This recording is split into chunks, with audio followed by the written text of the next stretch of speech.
Inicialmente, meus cumprimentos ao presidente da Comissão de Atualização do CDC, senador Rodrigo Hollenberg.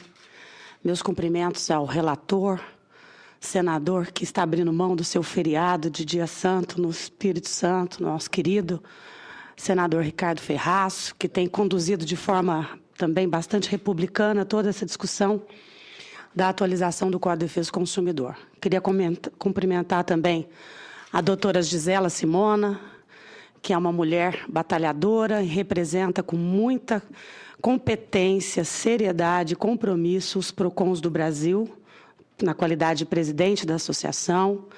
Cumprimentar o meu querido amigo, que há tempos não vejo, doutor Odon Bezerra, paraibano, tem um histórico de defesa do consumidor, além de professor da área, foi diretor do PROCON municipal, do estadual, é uma referência não só para Paraíba, mas também para o Brasil na área de defesa do consumidor, de direito do consumidor. Meu querido conselheiro do CNJ, conselheiro Werner, que é um amigo de longa data, mas também um entusiasta da aproximação entre a tutela administrativa e a tutela judicial na defesa dos consumidores. Então, também uma excelente escolha para esse debate. É uma pessoa que tem nos ajudado bastante na aproximação dos órgãos de defesa do consumidor, dos PROCONs e dos juizados especiais cíveis, que são órgãos de justiça que estão mais ligados às demandas de consumidor.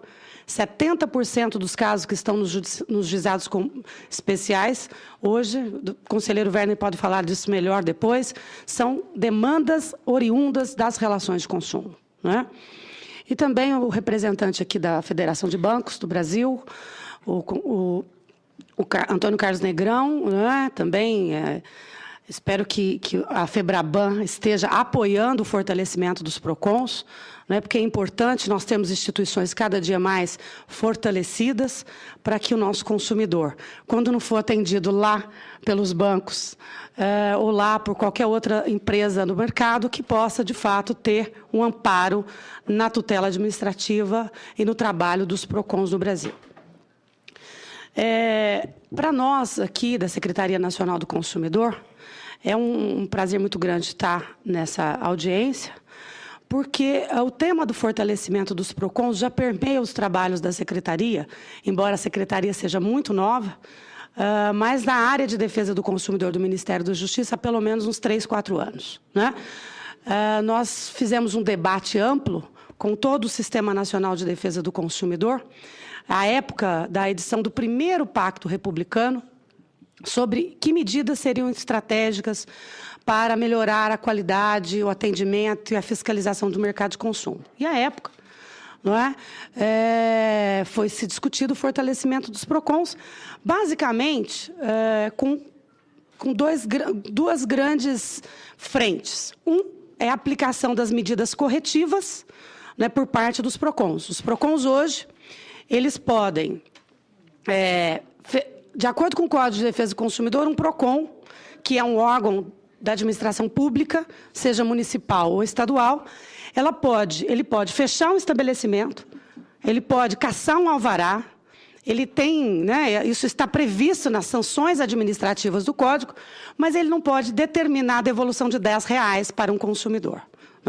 Então, com base nessa desproporcionalidade e nessa necessidade de fortalecer a atuação, no caso concreto dos PROCONs, é que o Ministério da Justiça discutiu com o Sistema Nacional essa possibilidade, a possibilidade do PROCON poder determinar medidas corretivas para solucionar problemas individuais dos consumidores, que vai desde devolver uma cobrança reconhecidamente como indevida, claro que isso no âmbito de um processo administrativo, com respeitado o devido processo legal, a ampla defesa e o contraditório, como classicamente, historicamente é feito pelos PROCONs, determinar ali a devolução. Porque hoje, senhores senadores, é importante que todos tenham essa informação. De cada 10 casos que chegam nos PROCONs, 8 deles procuraram primeiro as empresas. Esse é um dado que é importante para entender o que chega no PROCON. Chega aquilo que não foi efetivamente resolvido nas empresas. Segundo, a média de solução de conflitos, de acordos dos nossos PROCONs, ultrapassa 70%. Então, hoje, mesmo sem essas medidas corretivas, os PROCONs já conseguem conciliar e resolver, seja na atuação preliminar, seja no processo administrativo, 70% ou mais dos casos que chegam até os PROCONs. Então, as medidas corretivas seriam para aqueles 30% que, de fato, não conseguiram ser conciliadas e resolvidas, o PROCON poder determinar aí a solução imediata para o consumidor naquele caso concreto. De outro lado, também, dentro do projeto, então discutido com o Sistema Nacional, o outro objetivo dele é que os acordos firmados nos PROCONs tenham uma validade executiva, não é? Sejam, de fato, títulos que possam ser diretamente executados na Justiça. Hoje, isso já acontece em alguns estados que têm convênio com o Tribunal de Justiça do Estado. Né? Então, a doutora Gisela está aqui, pode falar melhor do que eu sobre o assunto. Ela tem um convênio com o Tribunal de Justiça, ela é diretora do PROCON de Mato Grosso e ela tem um convênio. Então, o acordo firmado lá no PROCON dela é homologado por um juiz e aquilo se transforma num título executivo judicial. Mas isso hoje, nos 650 PROCONs que têm, municípios que têm PROCONs, não é uma realidade ainda. É uma realidade ou outra no Brasil. Né? Nós temos no Brasil 27 PROCONs estaduais e 650 PROCONs municipais. Então, uma outra medida seria isso, transformar o acordo firmado no PROCON já num título possível de execução.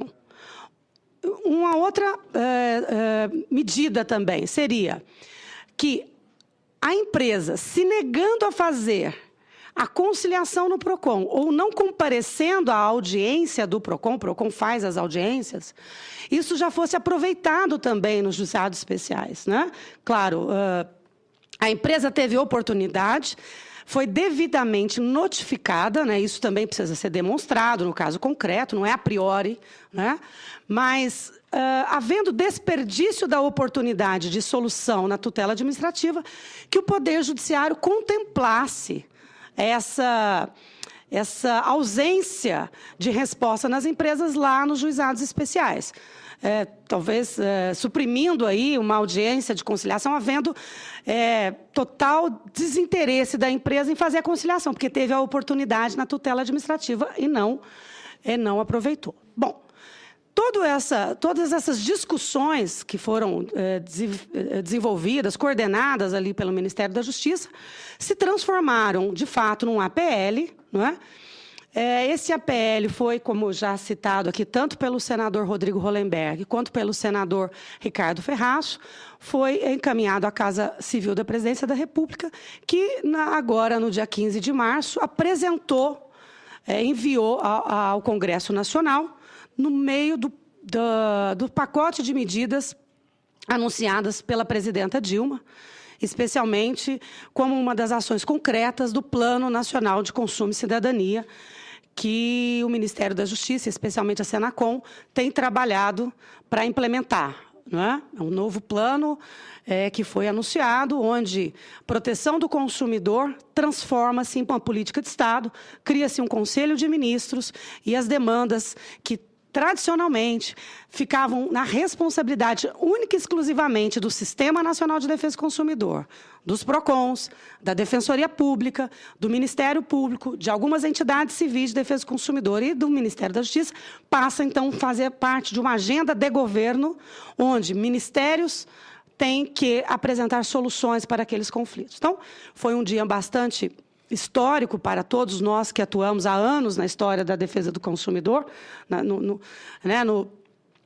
militância mesmo de defesa do consumidor. E esse projeto de lei foi, então, encaminhado naquela solenidade pela presidenta Dilma. O que eu gostaria, para aproveitar meus 5 minutos e cumprir exatamente o prazo que me foi determinado pelo presidente, o senador Rodrigo Hollenberg. Eu acho que nós poderíamos aqui... eu não conheço processo legislativo como deveria, tá? Peço desculpas aos senadores, mas aqui tem muitos experts no assunto. Em alguma medida, esse projeto de lei do governo, claro, se houver possibilidade entre as duas casas, poderia compor a atualização do CDC, sim, né? De uma maneira em que fizesse um acordo aqui nessa casa. É que agora o projeto de lei, ele é do governo, do executivo, mas ele se transforma num projeto de lei do Congresso Nacional.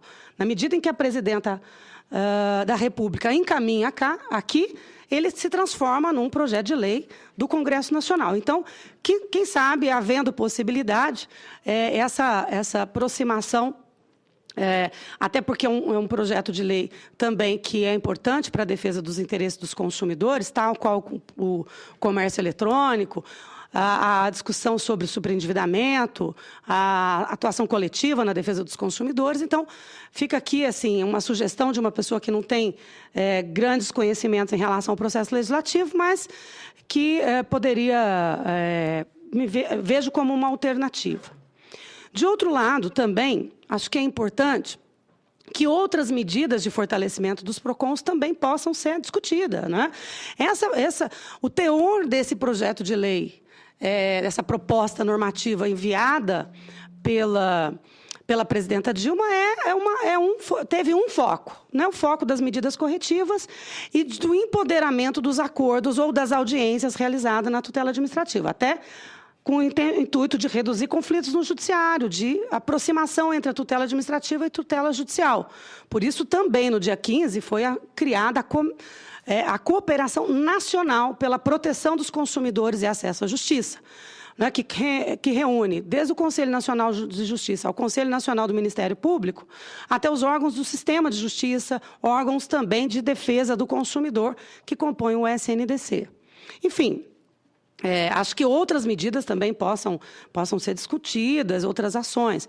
Acho que é importante, em todo esse momento que o Brasil está vivendo, em que o brasileiro tem acesso a consumo, que o brasileiro, de fato, vive numa sociedade em que tem garantido a ele mais renda e mais acesso a produtos e serviços que tragam conforto a ele, porque eu acho que esse é um dado muito positivo, é muito estratégico para esse momento olharmos para as estruturas, para as instituições que atuam na defesa dos consumidores, que fiscalizam o mercado de consumo para apoiá-las e fortalecê-las, né?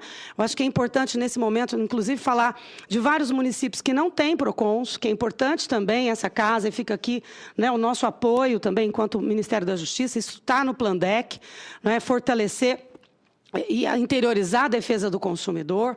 Nós temos, infelizmente, uma densidade muito desigual no Brasil. Regiões como o Norte e o Nordeste têm muito pouco PROCON municipal.